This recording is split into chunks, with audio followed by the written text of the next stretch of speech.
Hello, everyone. Once again, this is Turntables and Tea. I'm Charlie. And I'm Cory. And this week, we will be driving to The Cars and their 1978 debut album. I picked this one. Very excited to be doing it. This is an awesome album, in my opinion. Definitely one of my favorites of the 70s.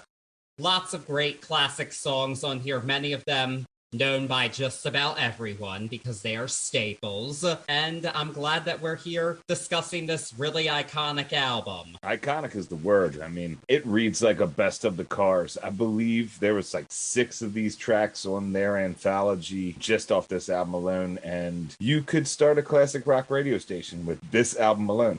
Yes, this is the basis of classic rock radio. This is one of the albums that's the basis of those stations. They would be lost without this one. And I don't blame them because there's still nothing quite like it. The Cars are a new wave band, but they have enough of that pop element that was able to break them through to the mainstream. Yeah, and then a little bit of psychedelic hidden in the background as well. You know, you get into some, and we'll touch on it again as we go through, but some of stuff that's reminiscent or akin to what we heard on Book of Dreams, or a lot of the other psychedelic stuff that was going down in the 70s. Most definitely. They did it all and were able to reign supreme during the disco era of all things, too. That's what's really impressive. Disco was dominant in 78, 79, and yet this album was a huge, huge hit. But before all of that, a bit of background information because this was their debut album. So Rick Ocasek and Benjamin Orr had first met in the mid-60s, and they had been playing in bands together from 1968 to 1976. They were in several different bands. One was with Elliot Easton, future guitarist of the Cars, and one band was with Greg Hawkes, future keyboardist of the Cars. Eventually, around 1976, Ocasek decided to form the Cars with Orr, Easton, and Hawkes, and got drummer David Robinson to join to form this brand new Boston-based band. Even though not everybody was from there, Ocasek was actually born in our hometown of Baltimore. Love that. Yeah. But then went to Cleveland. That was where he met Benjamin Orr. But they all came together in Boston. And of course, they couldn't call themselves Boston. There was already a band called that. And so they became the Cars. Not the best band name in my opinion, but yet an awesome band. And they really quickly gained traction with their demo tape in the Boston area in 1977. The demos for 2 songs that ended up on this album were played quite frequently in the Boston area, and it got the band a lot of traction. And then they were offered a record deal. They were to choose between Arista Records and Elektra. They chose Elektra because they would be the new wave band. Elektra didn't have new wave. Their biggest band was the Eagles. And in came the Cars, roaring in to do something completely different. Yeah, I was super surprised at how quickly they came about from that late 76, early 77 demo to dropping an album like this, you know, in this almost the same year. Nothing better than being with a bunch of your guys that you've played here and there with and getting together to form I'll use the word supergroup just because a supergroup of your friends or of your co-musicians. But it was neat to see how quick they came up on this one. Yeah. They were a super group of unknowns, not quite Crosby, Stills, Nash, and Young, but here they were. And the debut album took off nationally, too. It gave us 3 singles, 2 of which made the top 40. And the album, interestingly, only charted at number 18 on the weekly Billboard 200. However, it was platinum by the end of 1978 and on the year-end charts for 1979. All the way up at number 4 was this album, even though it didn't chart any higher than number 18, number 4 for the year. I can see how this album would grow and become better through time, or has become better through time. More popular, but also more accepted. I could see sitting down and listening to this album in 77 and being like, you know, It's there. It's there. There's some really cool stuff on it. But now we know that 90% of this album are iconic songs that we'll never forget. Most definitely, never ever. And thank goodness for that. I am grateful that we haven't forgotten them and that we get to know them. We weren't alive in 1978 and 1979, but yet we still are very familiar with these awesome songs. And this album was critically acclaimed too. It's appeared on every iteration of Rolling Stone's 500 Greatest Albums list. Well deserved, to put it mildly. Rightfully so. Rightfully so. Yes. And with that being said, are you ready to dive into this one? I am. I'll give you one little hot tea take. I always thought that was Carly Simon on the cover of this album. I swear to God, I grew up thinking that was Carly Simon on the front of this album. And it is not, as the cover model was Natalia Medvedeva, if I do that correctly. And it wasn't even their first choice for this album. It's the one thing when I first brought this album up, I vividly remember pulling it out of my dad's album collection and be like, wow, man, that's Carly Simon. She looks super happy. No, I don't think she was super happy in 1978. She was still married to James Taylor. I don't think it was going too well for him at that point. This is true. This is true. But no, not Carly Simon. I have to say, this is a really unique cover, though. I'm sure it helped sell the album. From what I read, it almost feels like Elektra was sort of scared about this album, and they chose that cover over, I think it was the drummer doing the album covers, or did the rest of the album covers. Yes. But, you know, I feel like they were like, all right, let's put our own happy-go-lucky face on this to at least spur some sales. Yeah. I have to say, all the band's album covers are pretty eye-striking, because I remember looking through my father's records as a kid, and he didn't have a player, but he still kept the albums for a long time. This was one of the ones I remember seeing in it, and that cover just stuck out to me as a kid. And he had a few other Cars albums as well, and all the covers stuck out to me. They were all very hard to forget. Yeah, Robinson himself designed some pretty great covers, especially for a Candy O and Heartbeat City. Those are really neat covers too. Yes, but now we're going to go inside of the album, underneath the cover, into this wonderful new wave world. Can't wait to do it. Let's do it. Join me, 48 Hours correspondent Erin Moriarty, on my podcast, My Life of Crime, as I take on true crime investigations like no other. This season, I'm looking into the labyrinth of crime and secrets within families. I'm cutting straight to the evidence and talking to the people directly involved, including investigators and the families of victims. Listen to My Life of Crime with Erin Moriarty wherever you get your podcasts. So the album begins with Good Times Roll. This was actually the third single from the album. This is a really well-known one. Everybody knows this song. I remember hearing this as a kid on my vacation where I heard a lot of Steve Miller in 2006. This was one of the songs I remember hearing on the CDs my dad made. I'm sure there were others by the Cars on those CDs, but this is the one I remember hearing. I like this song. I do think it's, to me, the most overplayed, mostly because of its use in commercials.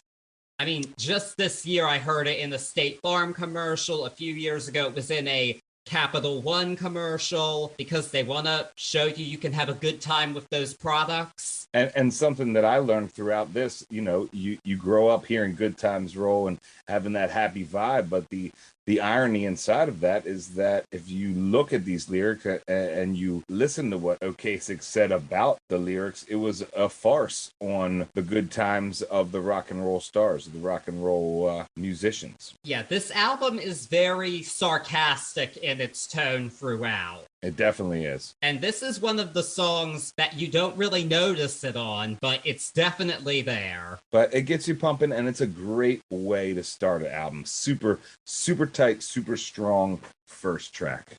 Most definitely. And the public liked it as well. It actually only charted at number 41 on the Hot 100, but that didn't even really matter because it's 44 years later, this song is still known by everybody.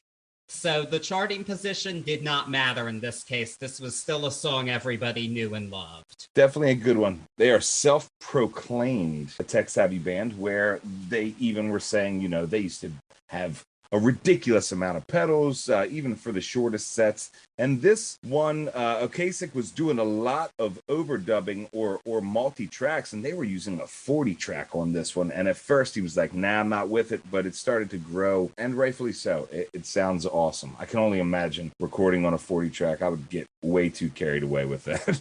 Yeah, I will say right now, before moving on to the next track, for all this band's technical savvy, didn't translate super well to the live stage from what I've heard. From what I read as well, it was something that I wanted to ask you if you knew. A lot of this stuff is recorded at different speeds. It's laid over top of itself multiple times, and I wondered how that pertained to the live renditions of these songs. So, you are in luck. I do know a bit about this. My mom saw the Cars with her high school boyfriend, probably on this tour. The second album might have been out by that time. She wasn't 100% sure. She saw the band at Merriweather. And my mother is short. She's only 5'2", and she got there on the lawn, couldn't see anything. And her boyfriend put her up on his shoulders to get her to see, but she actually said, "You can put me down. They aren't doing anything."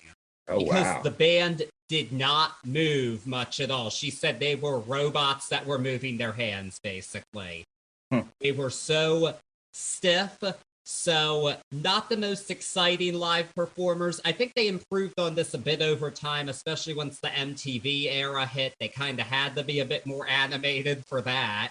Heard. But in this era, not the most dynamic live act. My mother still said they played very well. She was enjoying the songs and dancing to them, but she said they did not move. I guess they had to focus on everything going on in the songs because there's so much going on. There is indeed. And one of those songs that has a bit going on, it's probably one of the simpler songs on the album, but still a notable one, track number 2, My Best Friend's Girl. Not inspired by personal experience, actually. Ocasek just thought this is something that's probably happened to a lot of people, which he's probably not wrong about. Now, this is one that you got to figure a lot of people can relate to. Being one of the simpler songs and one of the more straightforward ones, this is another one where it was recorded in the key of E and sped up to an F. And a lot of the time when they're performing it, from what I was reading, it's performed in an E. So I wonder how often that happens throughout. Yeah. Well, whatever they did musically with it, it worked really well. This was one of the 2 demos played regularly on Boston radio in 1977, and it was the second single from the album. I'm sure it would have been the first if it weren't for another song that was a hit demo, which we'll get to right after this.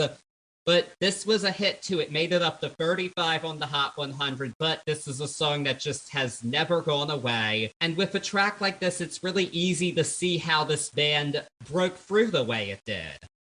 Most definitely.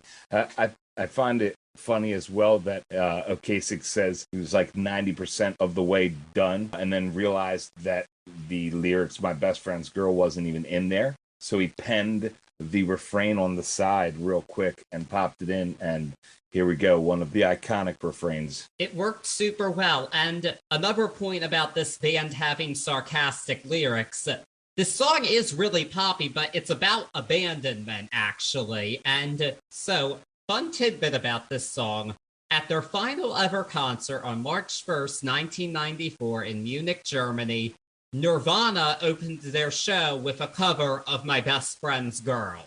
That's mind-blowing. You sent me the video on that, and it was awesome sounding, but just something I never figured on Kurt and the boys covering. No, not at all, but in an odd way it kind of worked, but that says something about this song's composition that, hey, these lyrics are desperate enough, this can be a grunge song too.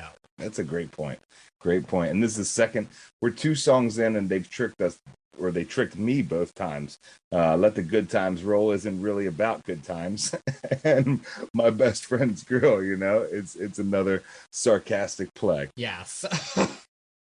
Somehow they did it. And this song and the next one managed to inspire a hit song that we're going to discuss a bit after we talk about the next song, but I think we need to talk about the next song first. Track number 3, Just What I Needed, the band's debut single, a demo played on Boston radio, immediate hit. Not hard to see why. The riff is based on a song called Yummy Yummy Yummy by the Ohio Express. Which is mind-blowing, but darned if it isn't that riff. A weird old school song, but it's definitely that riff. Yeah, one thing I will say, Elliot Easton is definitely one of rock's most underrated guitarists. He's not the flashiest player, but his solos are iconic to this day. They're concise and they get to the point and they stay in your head forever. And this is an example of a song that stays with you forever. This was the band's first single, as I said, and it made it to 27 on the Hot 100, which is insane to think considering how well-known this song has remained over the years. The number 1 song the week that this song peaked was Boogie Oogie Oogie by A Taste of Honey, a disco track. This song is obviously far more well-known than that one today. True. Both good songs. Boogie Oogie Oogie won was the number 1 this week? The week that Just What I Needed peaked at 27, yes. Wow. Yeah, they were fighting disco at that point. They were. But in my opinion, if you want to solidify yourself as a new wave, hard-moving rock band, like they said they wanted to do, this is the one. Of course, this is why they picked this song for the demo, and it automatically resonates with the audience. Yeah.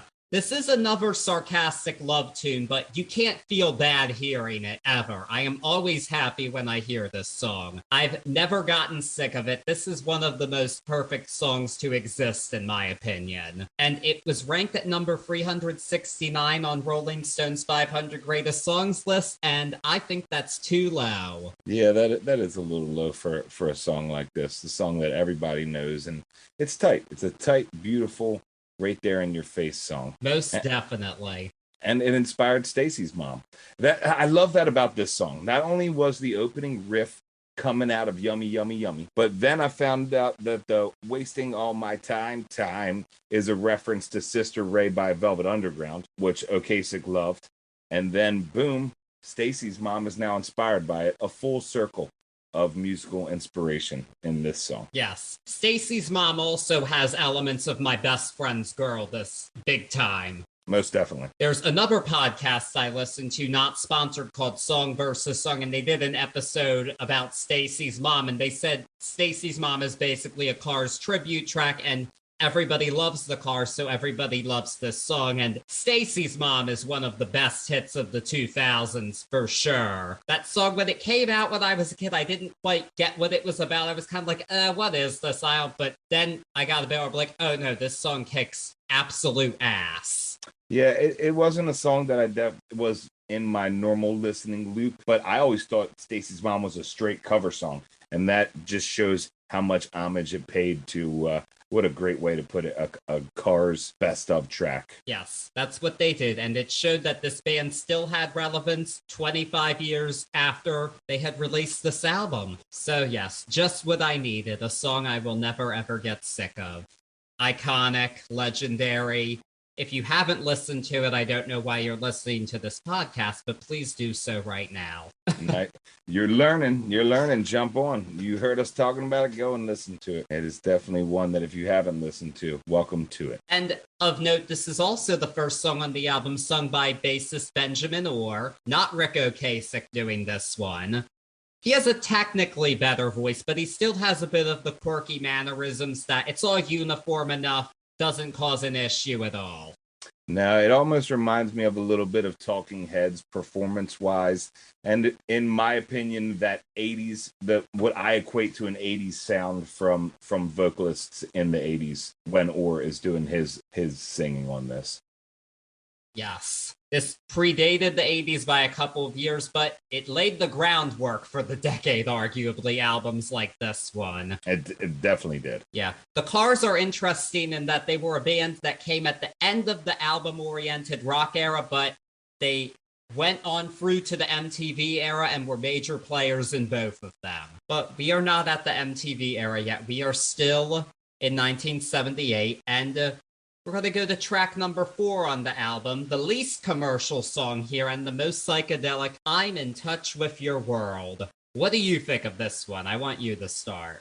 Ooh, this is a crazy one for you to ask me to start on. This is my least favorite song on the whole entire album. This song reminds me of the first time you get a Casio keyboard and you find that drum channel with a bunch of hodgepodge sounds, and you just hit random sounds. In a Billboard 1978 review, they noted that this track, they noted it as one of the best cuts on the album, which is mind-blowing to me.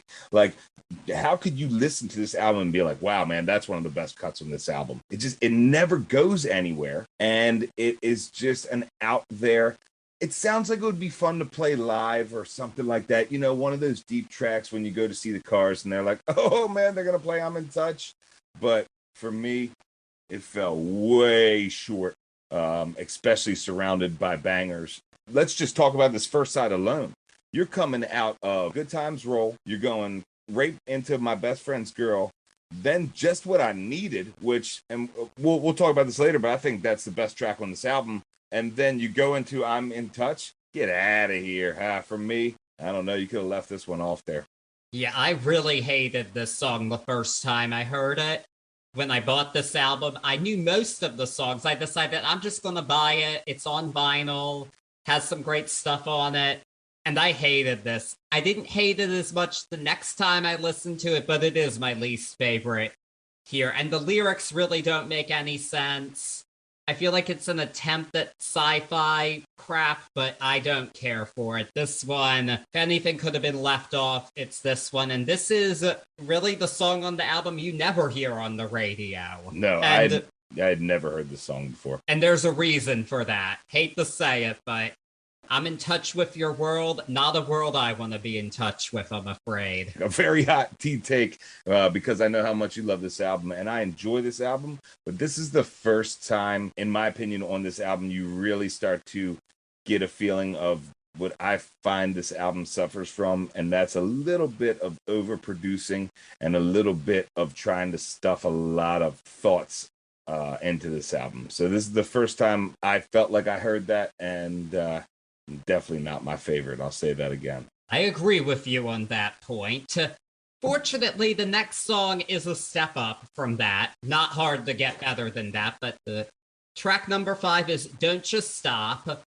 I like the vibe of this song. I feel like it's very 50s rock and roll influence. I kind of picture Elvis in my head singing this 20 years earlier. That's a cool take. I really enjoy this song too. And knowing or finding out that it's the B-side to My Best Friend's Girl, as far as the singles go, made sense there. It really makes sense as the last track on the first side of this album. If not by design, then purely by the luck of the universe. You know, Don't You Stop, for the last song of side A, you're gonna flip it over, and it has enough power to make you want to flip it over. I enjoyed this song. So did I. And the first time I heard it, I didn't pick up on how sexual this song is. This is definitely the raciest track on the album. Really? See, I didn't pick up on that. This is one of those racy songs? No, when I looked at the lyrics, I was like, oh, this is actually kind of raunchy. Let me pull it up here. Yeah. Right here, I'd like to melt inside of you. The last line of the first verse is, right here, your mouth is wet and dreamy. All right. The dirty track to end side one. Heard that. See? Yeah. They really do. They really have a way of not so much hiding it, but, you know, just having these awesome lyrical double meanings inside or behind these songs that you're just vibing to automatically. No, once you look at the lyrics, there's no mistaking what it's about, but listening to it, you might not pick up on it. But I didn't. I didn't at first either, but then I realized, oh, whoa. Rico Kasich a little hornier than I realized. He's showing that Baltimore there. I guess he is. I guess it's just what they needed. There you go. But as we said, that is the end of side 1. On to side 2, track number 6. You're All I've Got Tonight. This is another classic, not a single, yet still a FM staple. I love this song. The desperation of the situation really comes through in it. The reason that one line is repeated throughout the chorus because he's saying, this is all I've got tonight. I don't care if you hurt me. You're what I have, and I'm going to let you do it anyway. And just that desperation, I think, is something so many of us have felt at some point in our life. We are willing to let a toxic person hurt us because it's what's there. And this one just gets to that emotion so well. And it rocks, too. It's driving.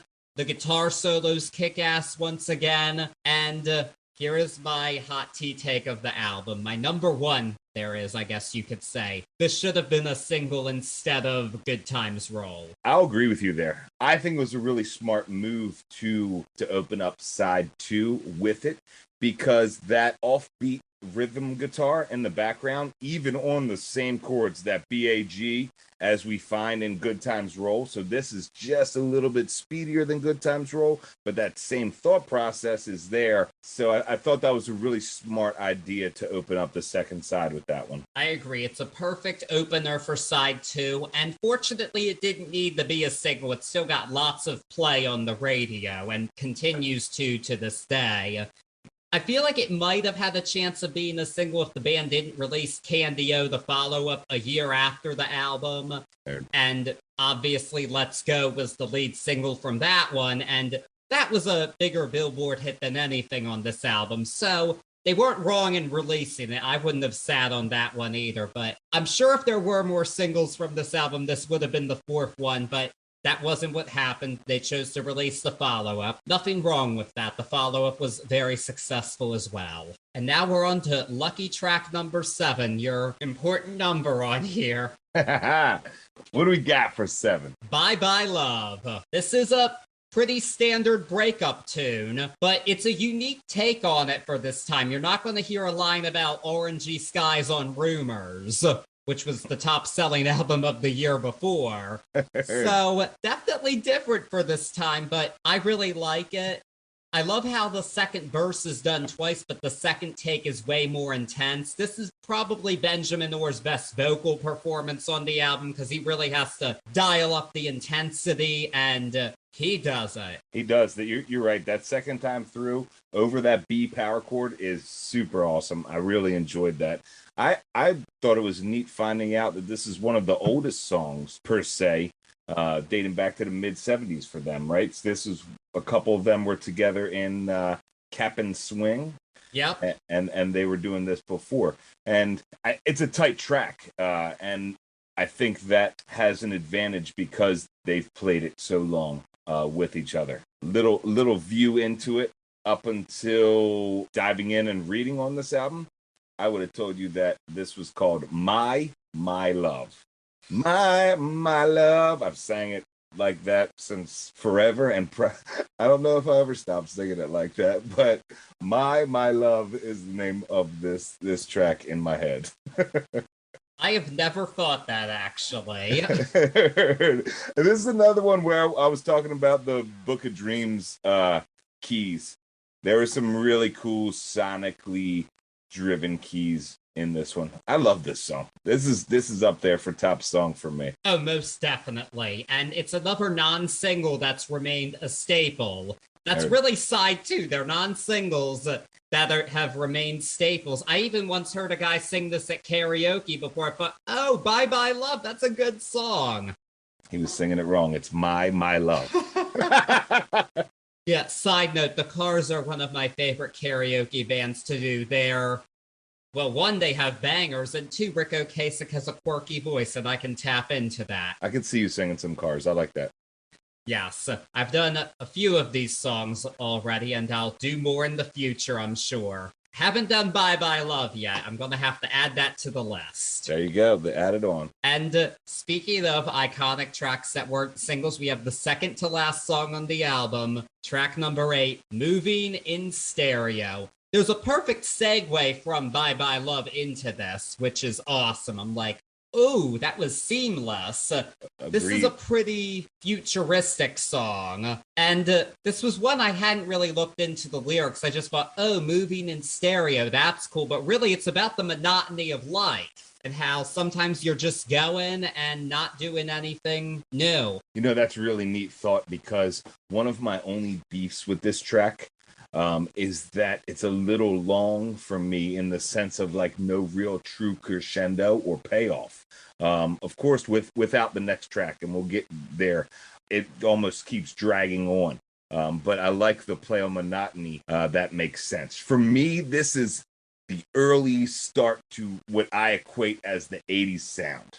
That almost mechanical, single beat driven sound. There's a little bit of Floyd in here for me too, but it's just that mechanical sound of the early 80s that I hear a lot in this track. Yes, and it's good that you mentioned that, because this song will forever be associated with the early 80s because of its use in a little movie called Fast Times at Ridgemont High. Second time that movie's come up on this podcast, but in the scene where Judge Reinhold's character sees Phoebe Cates take off her red bikini top, this song is the soundtrack to it, just the instrumental to it. But it's in there, and it elevated this song into the pop culture pantheon forever. And it's well used. For some reason, it just works really well in the movie. In my opinion, it works well in the movie because it has almost of that sinister kind of sound, or it could be equated with that sinister kind of creeping sound. I don't think it works well in this spot on the album, and we'll get to that. I've got some ideas when we get to the end of this album that I'd like to share with you about how this album could have been put together. We're just getting super critical on it, but definitely a great track. Yeah, and I love how, because of its use in Fast Times, it's used for similar scenes in other shows and movies. The most notable for me being the most popular show in the world right now, Stranger Things, Season 3, Episode 1, when Mr. Billy walks by those ladies. Yep. This is what plays. Right there, you have that villainesque, that weird creeper vibe going on. Oh, Billy. He's a wild one. Yeah. I don't know why they tried to make us feel sympathy for him, because what a douche. I heard that. Yeah, poor Max. She really went through it. I finished the show. She really went through it. She did indeed. I hope she's okay, but it doesn't look good for her. And poor Eddie Munson. Rest in peace. What a legend. The Bard. That's a whole nother podcast. But yes, the Bard. But anyway, enough about Stranger Things, even though we could talk about that forever. So much happening in that show. It's awesome. It really is. But now we are at the final track on the album. We have another perfect segue into All Mixed Up. So this is a song I have some mixed feelings on, actually. For me personally, this song is a little busy. There's too much going on, but I realize that's the point of the song. Everything's supposed to be all mixed up. That's why we have all these overbearing backing vocals and all these instruments. We even have the only sax solo in the band's discography. Yep, you took the words right out of my mouth on that one. I love a good sax solo. Agreed. I do think there's a bit too much going on, but I realize that's the point too. So I do appreciate this song more than I actually listen to it, if that makes sense. It makes sense. The bridge from moving in stereo to All Mixed Up is perfect. In my opinion, they could be one giant, beautiful opus. But you're right, there's so many sounds. And yes, it's supposed to be mixed up, and I get that. But it just, we're at the end of the album here. And it's leaving us on this totally way different feel than the starting of the album. If you're going to come and try on your debut album and come out here as the new wave sound, if you're looking to do that, this ain't the way. In my opinion, this ain't the way. And my biggest gripe with this whole entire track is you don't end an album with a trail off like that. When it starts to get interesting, you're just trailing off. This is the end of the album. It fell short for me as an album ender. You know me, I'm critical on how that album ends off, and there's just so many different ways. I've got one lined up for when we finish, but I just feel like there's a way to make all these tracks work so much better than just coming off after a weird sax solo, you know? Yeah, I agree that this should not have been the closer. It's not a strong enough track to end an album at all. There is too much going on. I have a thought on what I think should have ended the album, but it's not this song. And here's the real what the hell decision of the singles for this album. This was not a single worldwide, but often in the 70s, I found out singles will be released in one European country only. And this one was released in the Netherlands. But here's the really strange part. Guess what the B-side was? What? You're All I've Got Tonight. Get out of here. The B-side?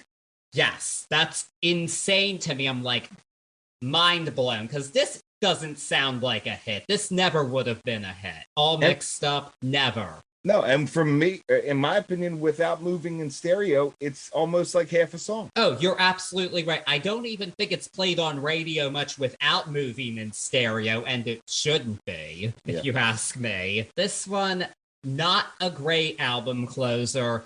I appreciate it, but it's not one I go back and listen to much at all, and it definitely pales in comparison to much, much stronger tracks here. Most definitely. And I've been prefacing it, I've been foreshadowing it, but here's how I think this album should have been laid out. And maybe it's a hot tea take, Electra, I'm yelling at you. Here's how it goes. Good times roll, perfect start. My Best Friend's Girl in the perfect spot. Here, after your two bangers, is where you bring up moving in stereo into All Mixed Up. We still end the first side with Don't You Stop, and we've now explored all the sounds that we were going to explore on the whole album. Still finish on a high note, and then second side, Bye Bye Love, just what I needed. Stick I'm in Touch in there, because it sort of works in my brain later on in the album. I'm not saying it makes it any better of a song, but it works there as a filler on 8, and finish it off with You're All I've Got Tonight. That's how I would have put this album on wax. I like that. Thank you. I do like that, actually. I wasn't thinking You're All I've Got Tonight as the album closer. I still like that as the start of side 2. Heard. My closer actually would have been Bye Bye Love. Oh, okay. I see where you're at. And you know, I go back to my thought of it made sense to open up side 2 with You're All I've Got. I based it closing with the strong end of that song, but Bye Bye Love would have worked as well. Because Bye Bye Love doesn't end in a trail off, right? No, it does go into moving in stereo, but it doesn't have. It doesn't have to, though. Heard. That's the thing. It's not as essential as moving in stereo going into All Mixed Up. That was my biggest beef with this album. I feel like I was more critical on this album than a lot because there were so many iconic tracks, and it was very hard to not be like, oh, I love this song. Oh, I love this song. Oh, I love this song. So I wanted to take a step back and see how it could benefit from its own sounds in a different way. I mean, you kind of have to do that with an album like this where almost all the songs are well known by a vast majority of people. This is one of those albums, for sure. And a lot of the time, I try to avoid albums like that to an extent, but this one just means a lot to me personally. It's one I've been hearing for years. This is a band my parents loved, and I've just known these songs for so long.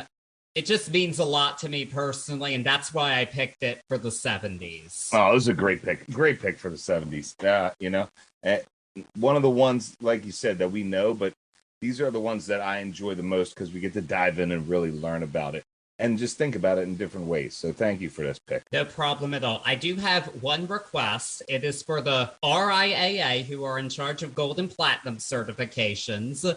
This album was certified 6 times platinum in 1995. Please update the certification. I'm sure it's at least 7 times platinum by now. Heard that. Get on it. Just What I Needed has over 160 million streams on Spotify, and streams now count towards certification, so get on it. Get on it. What's your favorite song on this album? Just What I Needed. Yeah. Oh, man, it's tough for me. I go back and forth. Just What I Needed, I'm going to agree with you. Second is Bye Bye Love, but Just What I Needed is this album, in my opinion. Oh, yeah. My second's You're All I've Got Tonight, but just what I needed. It sums up everything about this band, a perfect debut single, and it started off a really good run for them that went into the mid-'80s. There you go. Even after this band broke up in 1988, they did end up reuniting, but that's beside the point. This band's influence continued to be felt on songs such as Stacy's Mom, for one, and Rick Ocasek did a lot of production work, and that Cars sound has just never really gone away. Agreed. And sadly, we lost Rick Ocasek a few years ago. May he rest in peace, as well as Benjamin Orr. He's been gone longer. He died in 2000 from pancreatic cancer.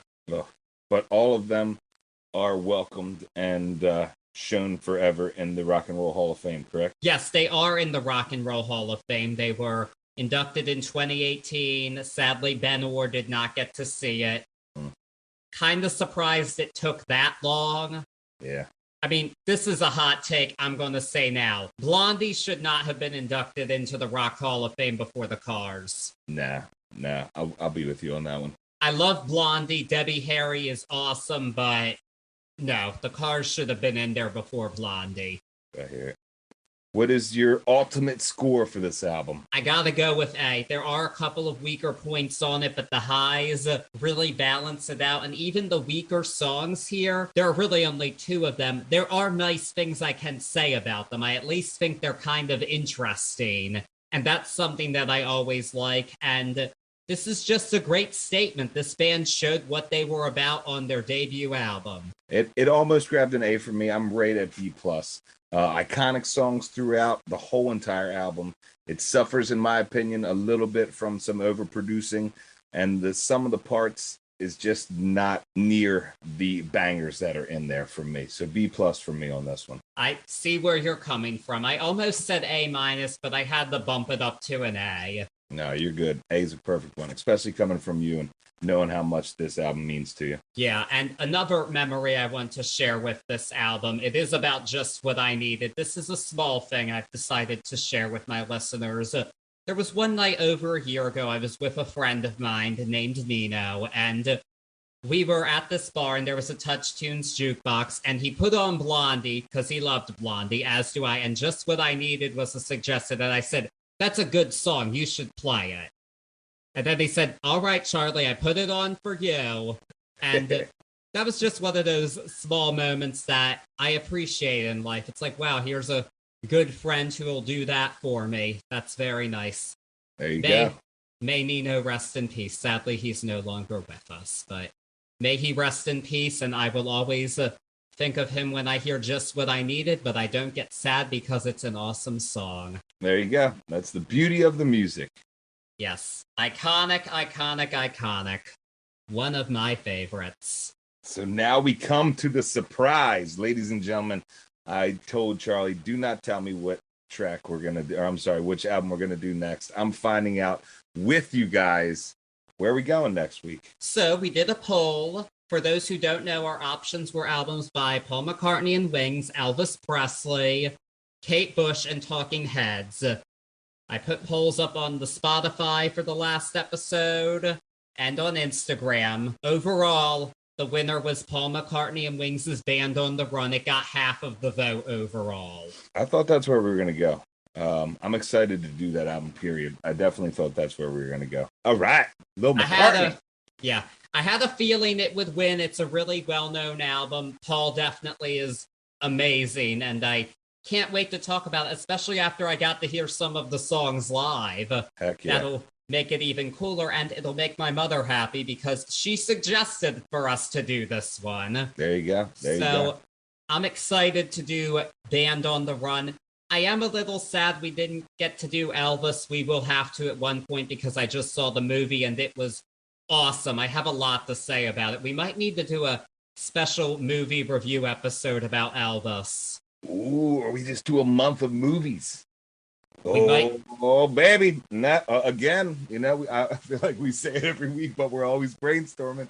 That sounds like a hell of a month right there.